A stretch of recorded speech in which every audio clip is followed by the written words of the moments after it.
자, 그러면은 방금 말씀드렸던 것처럼 우리가 어떤, 아이고, 요 페이지죠. 예, 프로퍼티가 변했을 때 그 프로퍼티의 변화를 반영할 수 있도록 여기 지금 프로퍼티 변했다라는 것을 알려줄 수 있는 요 I notify property changed 라는 인터페이스를 한번 구현해 보도록 할게요.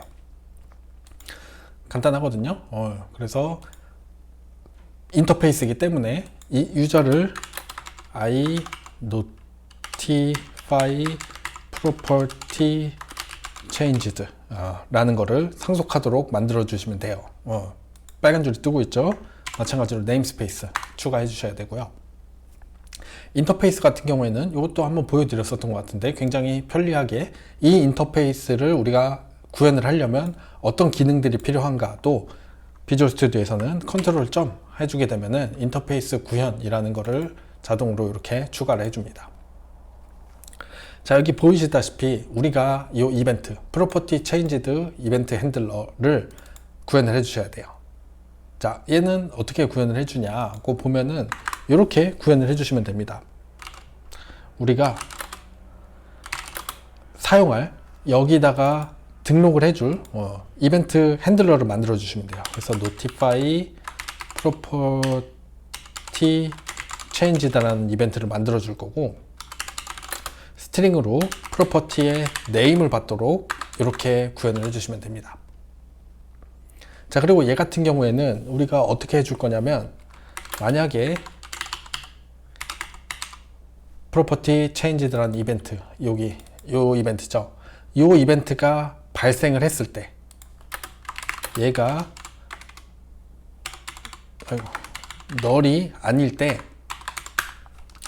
얘가 가지고 있는 프로퍼티 체인지드에다가 이제 샌더로 이 객체, 두 번째로 프로퍼티 여기 써 있다시피 유 프로퍼티 체인지드 이벤트 아규먼트에다가 인자로 이제 저 프로퍼티 네임을 해서 넘겨주시면 되거든요. 자, 일단 우선적으로 말씀드릴 거는, 제가 이렇게 막 뭘 작성을 했잖아요. 이거 여러분들이 하실 때도 그냥 컨트롤 C 컨트롤 V에서 사용을 하셔도 됩니다. 요거의 의미는 제가 코드를 다 작성하고 나서 다시 한번 설명을 해드리도록 할게요. 그리고 여기 지금 name이라는 유저가 가지고 있는 단 하나의 유일한 프로퍼티인 요 name이라는 프로퍼티에다가 우리가 추가적으로 기능을 작성을 해줘야 되거든요. 그러기 위해서 얘를 이제 축약된 프로퍼티가 아니고 풀 프로퍼티로 만들어 줄게요. 풀 프로퍼티라는 거는 이제 저 프로퍼티와 관련되어 있는 name이라는 필드도 따로 만들어 주고, 여기에 getter setter를 구현을 해 주겠다는 겁니다. 자, getter는 단순하거든요. name 요 필드 반환해 주시면 되고, 이제 setter 부분에다가 우리가 뭔가 작업을 해줄 건데요. 이렇게 해줄 거예요. 자, this if죠. this name이 value랑 value 키워드 뭔지 기억나시죠? 다를 경우에 name 필드를 value로 바꿔주고, 이 부분이 핵심인데, 내가 가지고 있는 notify property changed라는 함수에다가 인자로 name을 넘겨줄 겁니다. 자, 이렇게까지 해주셔야 되거든요. 자, 다시 한번 순서대로 차근차근 한번 보도록 할게요. 자, I notify property changed라는 인터페이스를 내가 여기 프로퍼티가 바뀌었을 때 알려주고 싶다 하는 그 클래스에다가 이렇게 상속을 해서 구현을 해주시면 되고요. 그러면은 자동으로 얘가 추가가 됐고, 얘는 제가 컨트롤 C 컨트롤 V에서 사용하셔도 된다고 했습니다. 자, 그리고 또 하나 바꾼 게 뭐냐면, 결과적으로 이렇게 쭉 봤을 때 뭐가 추가가 된 거냐면 요게 추가가 된 거거든요. 자, 얘도 사실 우리가 그냥 효율성을 위해서 집어넣어 놓은 거지, 자, 요렇게만 해주셔도 됩니다. 자, 한번 프로그램을 실행해 놓고 흐름을 따라가면서 한번 볼게요. 자, F5로 중단점 걸어놓고 실행을 해볼 건데, 일단은 여기서는 그냥 넘어가도록 하죠.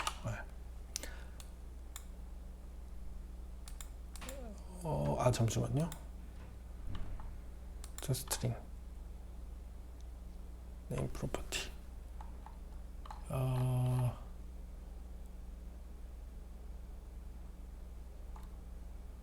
네, 중요한 부분이 빠졌네요.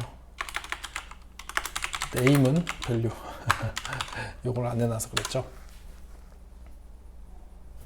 다시, 자, 이 부분은 일단 초기화 부분이니까 넘어가도록 하고, 아까처럼 add user.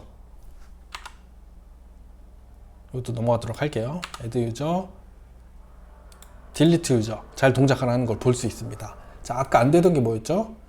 얘를 change user를 해서 이름을 xxx로 바꾸려고 하는 부분이 안 됐었어요. 그쵸?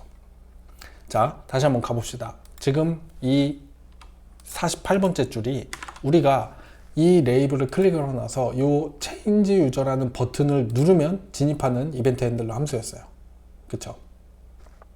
그리고 저 lb users라는 거는 지금 포커스가 안 맞춰져서 안 나오는데 이 리스트 박스에 사용자가 선택한 그 아이템이죠. 그 아이템에 가지고 있는 name이라는 프로퍼티를 현재 김철수인 상태에서 xxx로 바꾸겠다라는 게 이 명령줄의 역할입니다. 자, 이때 우리가 뭘 해줬냐면 유저가 가지고 있는 name이라는 프로퍼티의 세터를 우리가 이렇게 구현을 해줬어요. 즉 지금 세터가 호출이 되겠죠. 그래서 F5로 눌러보면 자 69번째 줄이 실행이 되고 70번 줄로 넘어왔습니다. 넘어와서 실행하기 직전 상태예요. 그리고 지금 요 유저 객체, 원래는 김철수라는 이름을 가지고 있던 유저 객체에 name에다가 value인 xxx를 할당해 줬기 때문에 지금 name은 xxx가 됐습니다. 그쵸? 그려졌는데 여러분들 화면에서 보실 수 있을 거예요. 자, 그 다음에 요거를 호출해 주는 겁니다.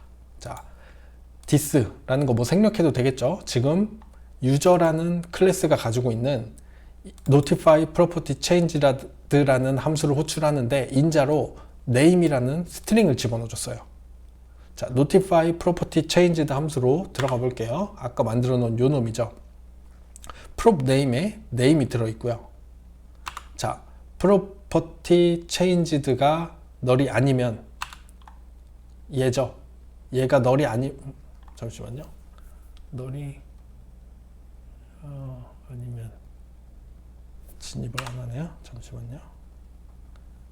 조금 구현이 잘못된 것 같은데 체크를 한번 해보겠습니다. 네, 죄송한데 한 부분이 빠져 있었거든요. 이게 영향을 미치는지 몰랐는데 이거에 대해서 또 설명을 좀 드리도록 할게요. 하나 추가한 부분이 뭐냐면 이 리스트 박스 XAML 부분에서 리스트 박스에 display member pass라는 어트리뷰트에 name이라는 걸 할당을 해줬습니다. 자, 우선 요거부터 설명을 드리고 넘어갈게요. 자, 우리가 원래는 이게 없었죠. 이게 없고 요 CS 파일에서 요 toString을 우리가 오버라이딩을 해서 오브젝트 이름 대신에 wpf project.user라는 오브젝트 이름 대신에 실제로 걔가 가지고 있는 프로퍼티 값을 보여주도록 이렇게 오버라이딩을 해줬어요. 자, 요 방법이 아니고요.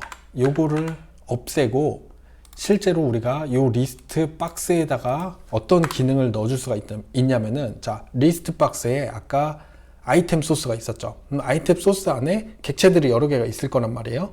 그 객체들이 가지고 있는 프로퍼티 중에 뭐를 화면에 표시할 거냐를 명시를 해주는 부분이 display member pass입니다.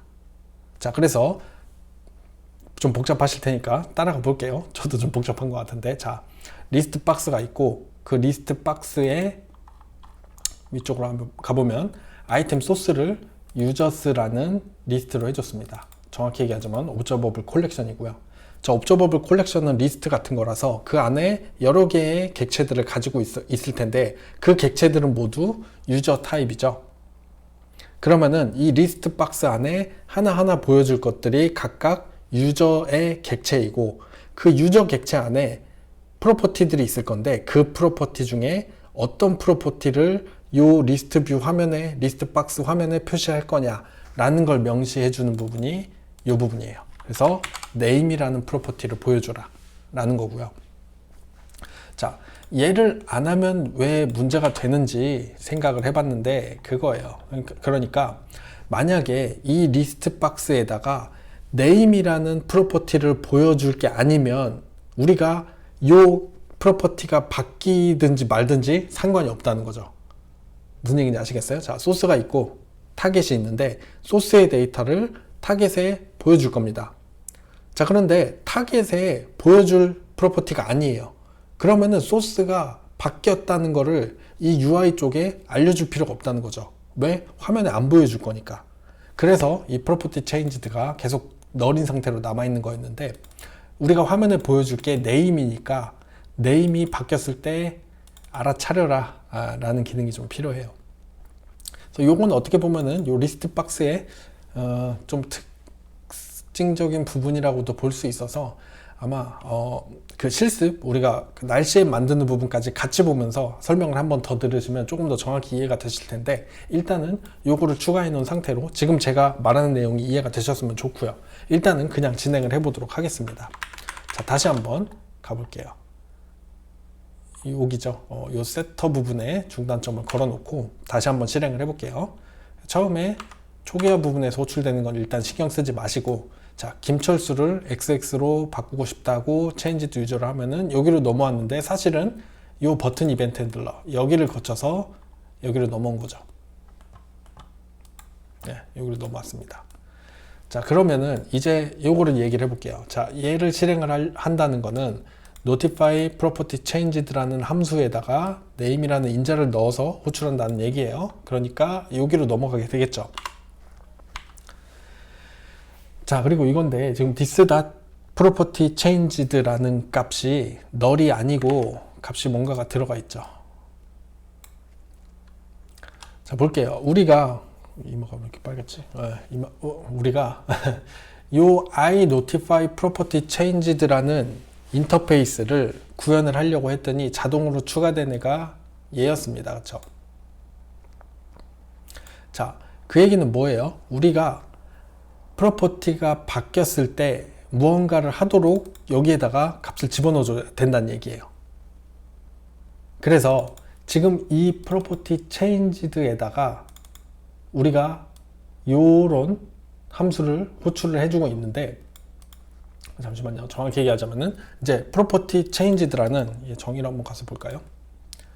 정의는 여기 있고, 요 프로퍼티 체인지드 이벤트 핸들러로 가서 보면은 이벤트니까 얘도 결국엔 델리게이트고, 여기에다가 우리가 등록해야 되는 게 뭐냐면 오브젝트, 즉 어떤 객체의 프로퍼티가 바뀌었는지, 그리고 걔랑 관련된 데이터를 넘겨주는 게 마찬가지로 필요한 거죠.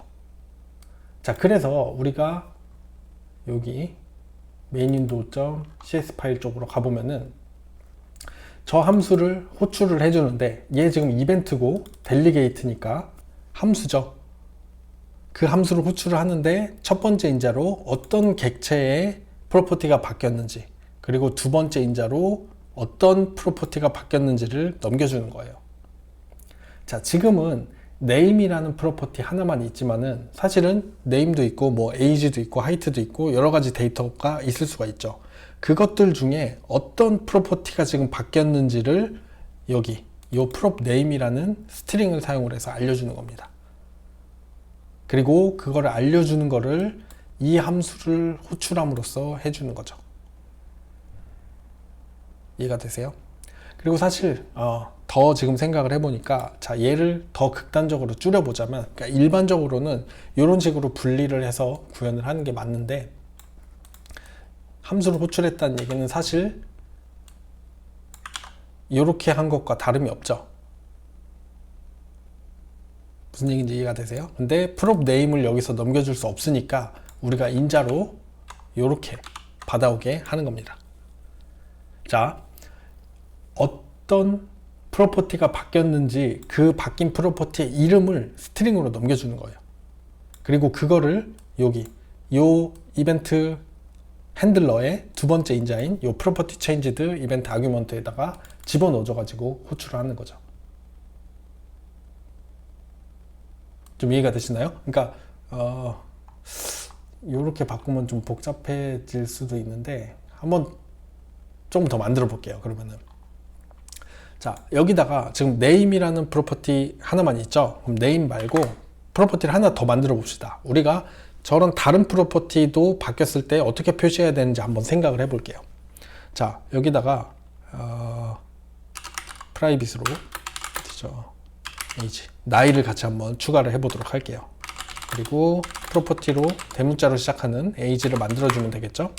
getter에서는 간단하게 그냥 저 age 필드를 리턴 해주시면 되고, setter에서 제도 이벤트 체인지들을 한번 구현을 해줘 보겠습니다. 그래서 age는 쟤한테 대입한 밸류가 되겠죠. 대입을 해주면 되고, 자, 그 다음에 마찬가지로 아까처럼 저 notify property changed 이번에는 age 프로퍼티가 바뀌었다 라고 호출해 주시면 되는 거예요. 그러면은 이 타겟 쪽에서 이 프로퍼티 중에 age라는 항목이 바뀌었구나 라는 걸 알게 된다는 거죠. 자, 그러면은 이번에는 화면에다가 이름을 표시하는 게 아니고 여기다가 age를 표시하도록 해볼게요. 자, 그러면은 여기에서 데이터도 우리가 생성을 할 때 이름은 김영기고 뭐 나이는 37이다, 김철수는 20살이다 라고 하고, 요 add 유저 할 때도 뭐 얘도 디폴트로 20살 정도로 해주죠. 그리고 여기서 selected 유저에 바뀌는 부분이 좀 중요한 부분이죠. 뭐 18살이다 이렇게 바꿔보도록 하면은 이번에는 여기 또 마찬가지로 진입을 하게 되겠죠. 우리가 바꾸고 싶을 때가 아니라 바뀌었을 때. 자, 이렇게 바꿨으니까 일단 나이가 표시가 되고요. 요 두 번째 사람의 나이를 18살로 바꾸고 싶다고 하면은 마찬가지로 age에다가 우리가 여기 18이라는 숫자를 대입을 했기 때문에 이 세터로 진입을 했고, 이 진입을 했다는 얘기는 저 프로퍼티에 어떤 다른 값을 할당을 하겠다는 얘기니까 그거를 알려줄 수 있는 요 notify property change라는 함수를 호출을 하는 겁니다. 호출을 하면서 property change라는 저 I notify property change들을 구현할 때 가지고 있어야 되는 이벤트에다가 호출을 할 때 어느 객체에서 프로퍼티가 바뀌었는지, 그리고 그 바뀐 프로퍼티의 이름이 뭔지를 넘겨줘서 호출하면 된다는 거예요. 들어가 보면 마찬가지로 얘가 호출이 되죠.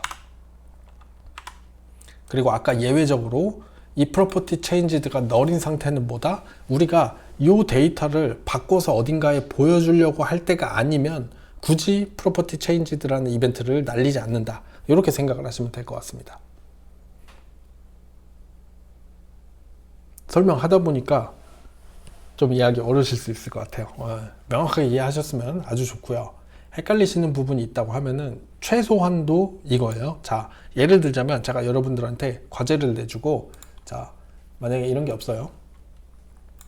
당연히 처음 상태처럼 요게 없고 요게 없을 때, 자, 유저 클래스의 name과 age 프로퍼티에 대해서 바뀌었을 때 I notify change들을 하도록 구현해 보세요 라고 하면은 I notify property changed 상속 받아서 컨트롤 점을 누르면 이게 자동으로 추가가 되겠죠. 그리고 이 함수를 가져다가 복사 붙여넣기를 하신 다음에 이 getter setter의 setter 부분에다가 저 notify property changed의 프로퍼티 이름을 추가해서 호출하도록 구현을 해주시면 됩니다.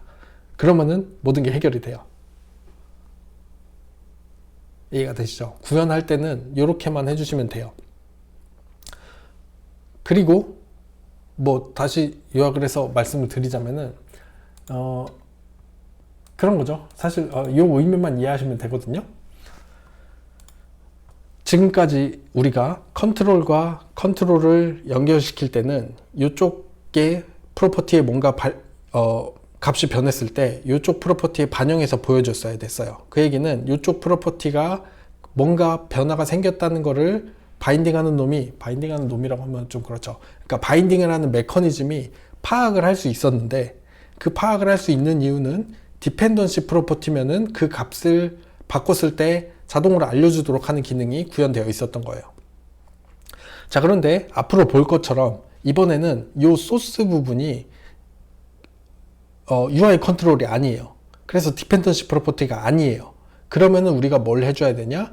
우리가 값이 바뀌었을 때 알려주고 싶은 프로퍼티에 대해서 I notify property change들을 방금 제가 리뷰한 것 리마인드 시켜드린 것과 같은 방식대로 구현을 하면은 데이터 마이닝을 할 수 있다라는 이야기입니다. 자, 한 부분 제가 여기서 예제를 설명드리면서 좀 빠뜨렸다고 하기보다 좀 바꾼 부분은 뭐냐면은 이 바인딩이라는 문법을 우리가 사용하지 않았죠. XAML에 가서 보면은 중괄호 하고 바인딩 어쩌고 저쩌고가 없습니다. 그렇죠? 없는데 얘도 바인딩이라고 생각을 하시면 돼요. 그 바인딩이 어떤 부분이냐? 자, 이렇게 해주면은 바인딩 한 거랑 똑같이 동작을 하기 때문에 우리가 명시적으로 바인딩을 해주지 않아도 리스트 박스 같은 경우에는 이렇게 사용을 할 수 있다. 요 하나만 예외적으로 여러분들이 생각을 해주시면 될 것 같습니다. 그리고 당연히 실제로 이 XAML 부분에다가 바인딩을 해가지고 Notify Property Change들을 하는 것도 볼 거거든요. 근데 그거는 시간이 조금 걸리기 때문에 제가 이 강의 자료에서는 간략하기 위해서 리스트 박스에 아이템 소스를 사용을 한 거고, 우리 같이 만드는 이 날씨 앱에서는 직접 여기다가 바인딩을 해가지고 볼 거니까 그때 한번 또 Notify Property Changed 다시 한번 리마인드 시켜드리도록 할게요. 일단은 요 정도, 왜 I Notify Property Changed라는 인터페이스의 구현이 필요한가를 아는 게 첫 번째. 두 번째로는 그거를 어떻게 하는지 요거를 아는 게 두 번째라고 생각하시면 될 것 같습니다.